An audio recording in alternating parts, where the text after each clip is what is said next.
महोदय मैं पुनः स्पीच कहना चाहूंगा। महोदय 30 सेकंड 45 सेकंड का समय चाहूंगा। आदरणीय परम श्रद्धेय, सीजीएल का मामला अभी भी गर्म है। यदि सरकार को लग रहा है वो सच्चे हैं तो सांच को आंच क्या करा लीजिए जांच, सांच को आंच क्या करा लीजिए जांच। और अब तब तक बहाना दीजिएगा कि ये विपक्ष की साजिश है। विपक्ष के सारे पे छात्र सड़कों पे नहीं है, सपने टूट रहे हैं, सपने नेशनल नाबूद हो रहे हैं, इसीलिए छात्र सड़कों पर है। और याद रखिएगा उनके सपनों के बीच कोई आएगा, पहाड़ आए, दरिया आए या चट्टान आए, छात्र टकराएंगे। महोदय मैं फिर कहूंगा यदि आप सच है तो सच को आंच क्या कराइए जांच, सीजीएल की जांच हो। मैं पुनः कहूंगा खतियान आधारित स्थानीय नीति, विस्थापन नीति पुनः समीक्षा करते हुए लागू कैसे हो उस दिशा में राज्य को बढ़ना चाहिए। महोदय यदि वास्तव में मैया सम्मान की राशि 2500 रुपये सम्मान है तो मैं चाहूंगा हम लोग एक सार्थक दिशा में बढ़िया। महोदय आज जितने भी माननीय हैं उनको बस की सुविधा दी जाए, जितने भी माननीय हैं अपने घर से ट्रेन की सुविधा से सदन आए, जितने भी माननीय हैं वो अपना टीए भत्ता का त्याग करे, जितने भी माननीय हैं यह जांच हो कि उनके बच्चे सरकारी स्कूल में पढ़ते हैं या गैर सरकारी स्कूल में पढ़ते हैं, निजी स्कूल में पढ़ते हैं, इस विषय का भी जांच हो। अगर उसमें अगर कसौटी में उतरते हैं हम कहेंगे ये मैया सम्मान योजना है, और नहीं तो इसे केवल और केवल जिस सपने के साथ ये राज्य अलग हुआ था वो सपना कहीं ना कहीं अधूरा होगा। महोदय 2500 रुपया सम्मान की कसौटी नहीं होगा। सम्मान तभी होता है जब समानता से आता है, समानता है तभी सम्मान है। अगर समानता नहीं है महोदय तो किस सम्मान की आप बात करते हैं। अध्यक्ष महोदय, आदरणीय मुख्यमंत्री को दोबारा बहुमत से चुनकर आने के लिए भी धन्यवाद। माननीय वित्त मंत्री के द्वारा अनुपूरक बजट, द्वितीय अनुपूरक बजट जो 4,833 करोड़ 39 लाख लाया गया है, जबकि यही सरकार ठीक कुछ दिन पूर्व प्रथम अनुपूरक बजट, माफ कीजिएगा, प्रथम अनुपूरक बजट 4,833 करोड़ 39 लाख का लाया गया था। और आज पुनः द्वितीय अनुपूरक बजट जो कि 11,697 करोड़ 45 लाख की राशि लेकर आए हैं। तो महोदय जब पूर्व में हमारे पास जो निर्धारित राशि होती है और उन राशि को अगर हम खर्च नहीं कर पाते हैं तो फिर ऐसे बजट का एक दिशा का होना और राज्य की दिशा का अलग होना कहीं ना कहीं चरितार्थ को हम लोग उदाहरण के रूप में प्रस्तुत करते हैं। महोदय बजट की सार्थकता तभी आम व्यक्ति को समझ में आएगी जब एक गांव का सबसे गरीब व्यक्ति, गंगवा की पत्नी गंगिया, अपनी गठरी में बाजार के बजट को रख पाई।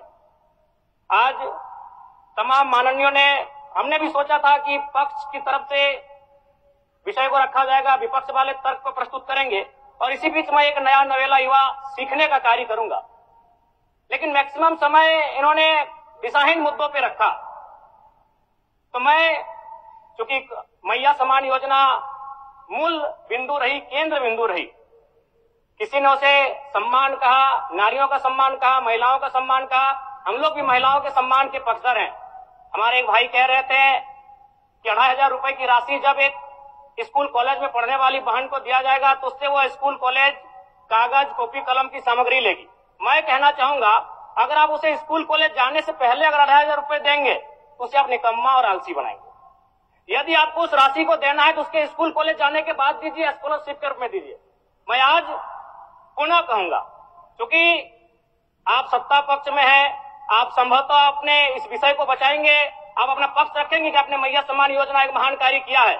लेकिन मैं फिर कहूंगा 18 साल, 25 साल, 30 साल की लड़कियों को जो आप फ्री में 2500 रुपए दे रहे हैं, आप उनकी प्रतिभा को हनन कर रहे हैं, आप उनकी प्रतिभा को नकारात्मक दिशा में ले जाने कार्य कर रहे हैं। महोदय मैं इसे आप स्कॉलरशिप का रूप दीजिए। आपको 2500 रुपए देना है, स्कूल से पहले देंगे ना। मैं कह रहा हूं, मेरी भी सैकड़ों बहनें हैं गांव में, अगर आप स्कूल जाने से पहले 2500 रुपए उनके हाथ में देंगे, उस पैसे को वह गलत कार्यों में, गलत नहीं कहेंगे, कुछ ऐसे कार्यों में खर्च करेंगी जो लुभावनी हो। स्कूल जाने के बाद, अटेंडेंस के बाद अगर आप देंगे स्कॉलरशिप के रूप में तो वो बहन स्कूल तक जाएगी। दूसरा सवाल और एक महत्वपूर्ण विषय महोदय, एक मिनट माननीय सदस्यगण, सभा की सहमति हो तो सदन की कार्रवाई समाप्त होने तक समय बढ़ाई जाए। बोलिए। अब समाप्त करिए, बोलिए। महोदय, यदि वास्तव में मैया सम्मान की राशि 2500 रुपये सम्मान है, तो मैं चाहूंगा हम लोग एक सार्थक दिशा में बढ़िया महोदय। आज जितने भी माननीय हैं उनको बस की सुविधा दी जाए, जितने भी माननीय हैं अपने घर से ट्रेन की सुविधा से सदन आए, जितने भी माननीय हैं वो अपना टीए भत्ता का त्याग करे, जितने भी माननीय हैं यह जांच हो कि उनके बच्चे सरकारी स्कूल में पढ़ते हैं या गैर सरकारी स्कूल में पढ़ते हैं, निजी स्कूल में पढ़ते हैं, इस विषय का भी जांच हो। अगर उसमें अगर कसौटी में उतरते हैं, हम कहेंगे ये मैया सम्मान योजना है, और नहीं तो इसे केवल और केवल जिस सपने के साथ ये राज्य अलग हुआ था वो सपना कहीं ना कहीं अधूरा होगा महोदय। 2500 रुपया सम्मान की कसौटी नहीं होगा। सम्मान तभी होता है जब समानता से आता है, समानता है तभी सम्मान है। अगर समानता नहीं है महोदय तो किस सम्मान की आप बात करते हैं महोदय? मैं पुनः इस चीज कहना चाहूंगा महोदय, 30 सेकंड 45 सेकंड का समय चाहूंगा। आदरणीय परम श्रद्धेय, सीजीएल का मामला अभी भी गर्म है। यदि सरकार को लग रहा है वो सच्चे हैं तो सांच को आंच क्या करा लीजिए जांच, सांच को आंच क्या करा लीजिए जांच। और अब तब तक बहाना दीजिएगा कि ये विपक्ष की साजिश है, विपक्ष के सारे पे छात्र सड़कों पे नहीं है, सपने टूट रहे हैं, सपने नेशनल नाबूद हो रहे हैं, इसीलिए छात्र सड़कों पर है। और याद रखिएगा, उनके सपनों के बीच कोई आएगा, पहाड़ आए, दरिया आए या चट्टान आए, छात्र टकराएंगे महोदय।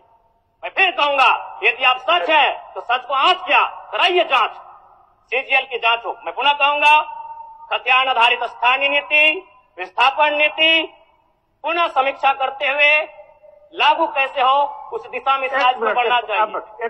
और महत्वपूर्ण विषय महोदय, मैं ये कहना चाहूंगा, हो गया माननीय जयराम कुमार जी, हो गया। धन्यवाद महोदय। सरकार के